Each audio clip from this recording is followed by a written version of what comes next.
Today we're going to be talking about avoiding travel agency scams.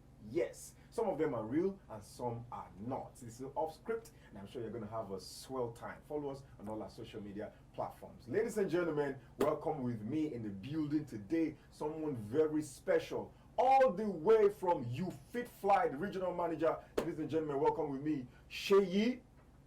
You're welcome to the building, sir. How are you? How are you feeling today, sir? Yeah, I'm good. I'm you great. See the way I mentioned here, Sheyi, and it just hit me that greatness is in the building. Greatness is in the building. You're welcome to the show. Thank you very much. I'm okay. I'm all right. Did you just come all the way from abroad or vacation? Because I know you guys always travel here and there.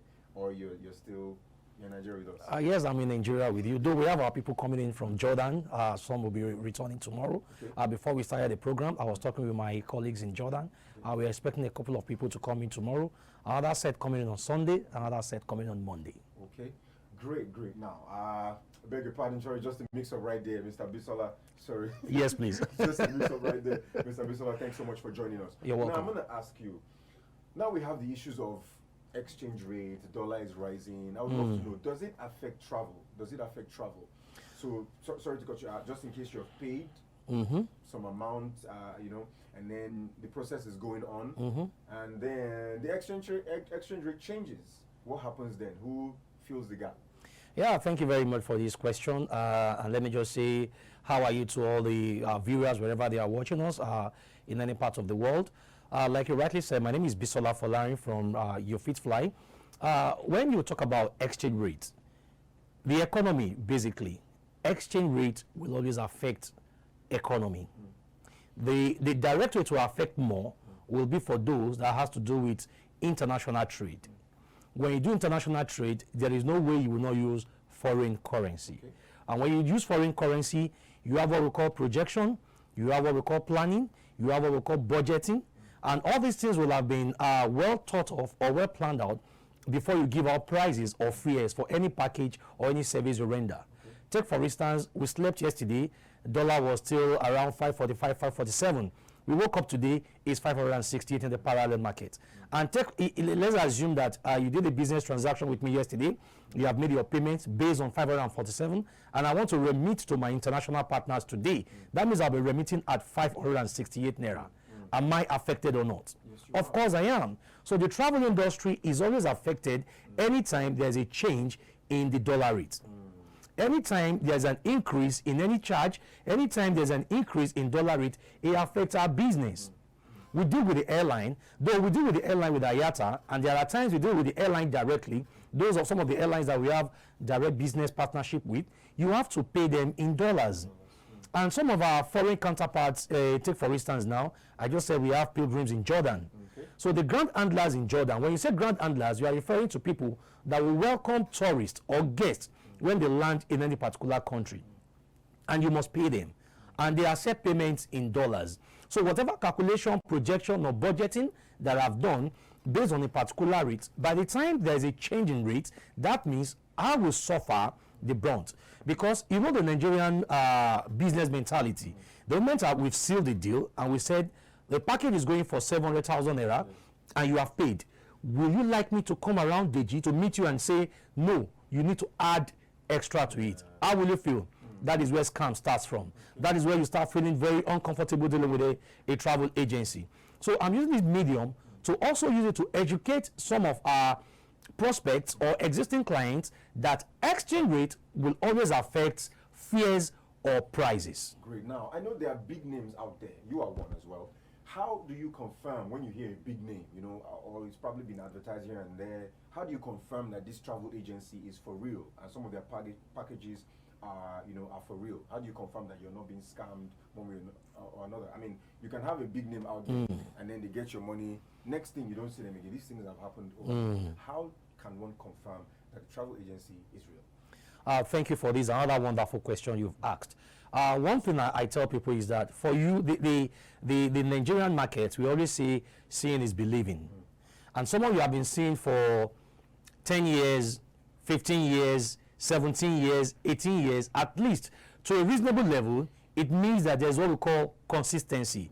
It means there's what we call visibility. It means there's what we call availability. It means there's what we call accessibility. So if you're dealing with a travel agent that is not available, you are dealing with a travel agent that is not accessible, you are dealing with a travel agent that does not have an history, you are dealing with a travel agent that possibly just started, though there will always be a time a child is born. Okay. You understand? So we cannot say because the child is born today, the child will not live till tomorrow. But for a child to have lived 10, 15, 17, 18 years, that means that child has a level of integrity. That means that business have gone through some stages. So for you to be able to identify some little ways whereby you know a travel agent will scam you or not is one, you come to the office on Monday, the office is opened. You go to the office on Tuesday, the office is locked. You go to the office on Wednesday, they told you, oh, he was here only on Monday. You go there on Thursday, you start seeing dust. Or you go to an office, as you enter the office, you see the tables are dusty, the chairs are dusty, signs of they've not been to the office for some time. But some people communicate via the internet. Yes, please. Usually on the phone. Some people don't go to physical offices. So if you are discussing with people on the phone and it's on the internet, yes, how please. do you confirm? Because now you're talking about offices. What if we don't go to the offices? Thank you. That was why I mentioned availability, accessibility.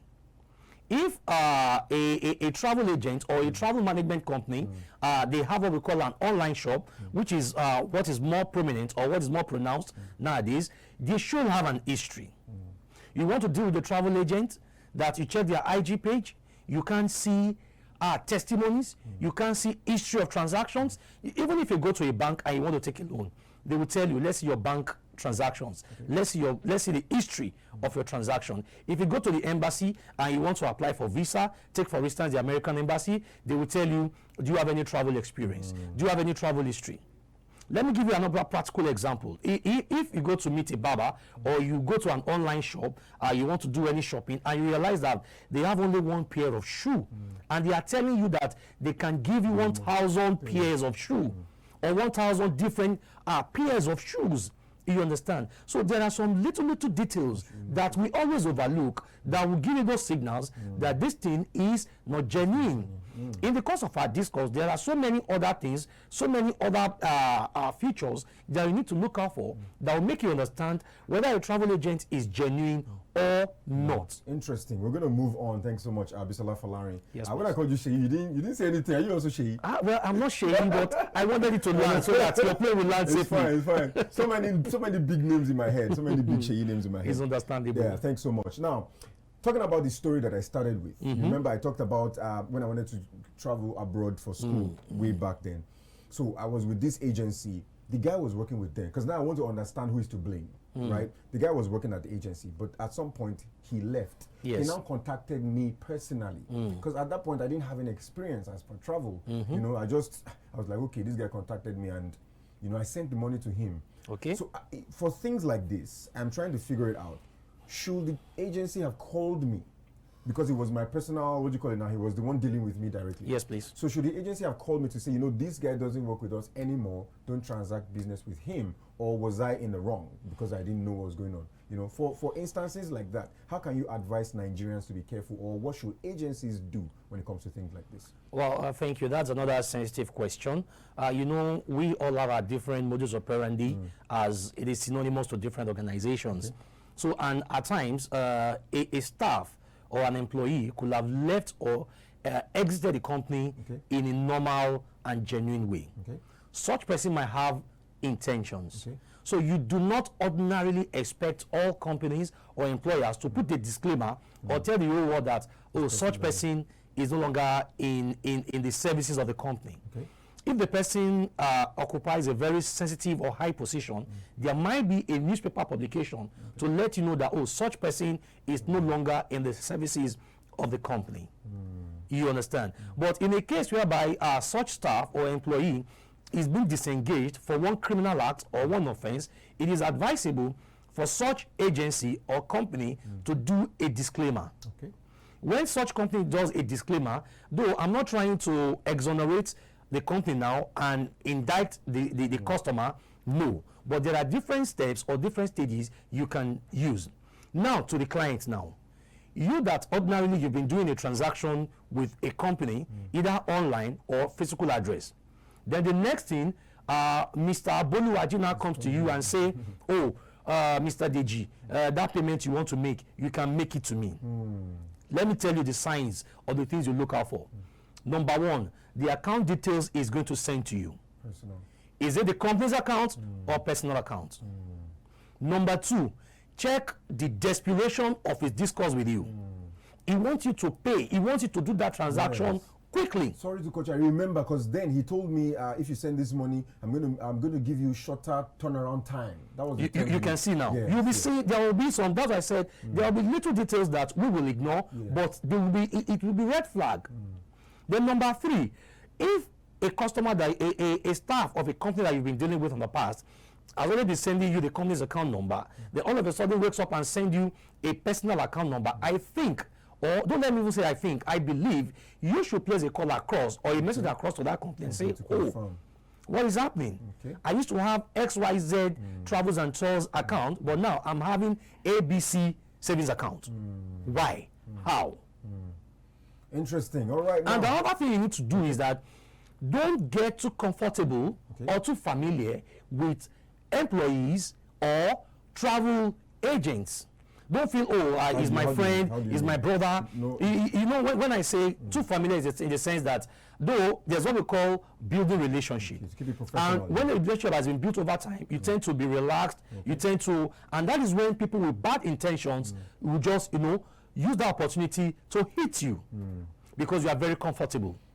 Though I'm not saying this to deter or to dent any relationship that is between a travel agent or an existing client. But these are just little things that we can do to checkmate ourselves not to fall into wrong hands. All right. Good afternoon. Good afternoon. How are you feeling today, sir?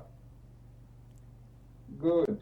Very well. I had already mentioned your name here even before you joined us live today. I mentioned your name earlier on, but thanks so much for joining us. Yeah, we're just discussing avoiding travel agency scams, and we've been learning a lot. In your own experience, in a couple of many years now, what has been your experience as regards travel scams, and what should people look out for? Just speaking generally now. Okay. Thanks for having me. You're welcome. So, in my own, I think the issue of travel scam has to do with, first off, the clients who are looking for cheap or free services that are too good to be true. Okay. You know what they say about when it's too shiny, it might be scam. So, can you hear me? Yes, I can hear you. Not everything that glitters is gold, right? Okay, yeah, we can go that way too. Not everything that glitters is gold. So, for example, I saw some ads online for Kenyan e-visa. Okay. So, this program is promoting this e-visa for 32,000 naira. 32,000 naira. Okay. So, okay, now the money that's paid to the Kenyan government itself is $52, and by the time you convert it to naira, it's almost 30,000 naira today's rate. Okay. So now, apart from paying that $52 to the government, there is still some transaction fees that the bank will charge. Okay. So at the end of the day, it's the 32,000 naira is not even enough to pay the visa fees itself. And now an agent is promoting this thing. Someone who has seen an advert from another agent saying the same Kenyan e-visa is let's say it's 45,000 naira. They will think, oh, this 45,000 naira is too expensive. They'd rather go with the one which is cheap. So like I said earlier, it has to do with the client because they are looking for cheap services. All right, great. What is your current location, sir? I would love to know, to ask you some of the different packages or what they have there. What's your current location, sir? What's my current location? Yes, sir. Are you currently? I'm in Nairobi. Hello? Yes, I said currently I'm in Nairobi. There are so many noise coming from your background. I don't know why. Okay, sorry about that. Yeah, I just wanted to ask, like, the atmosphere. You're in Nairobi, Kenya, right?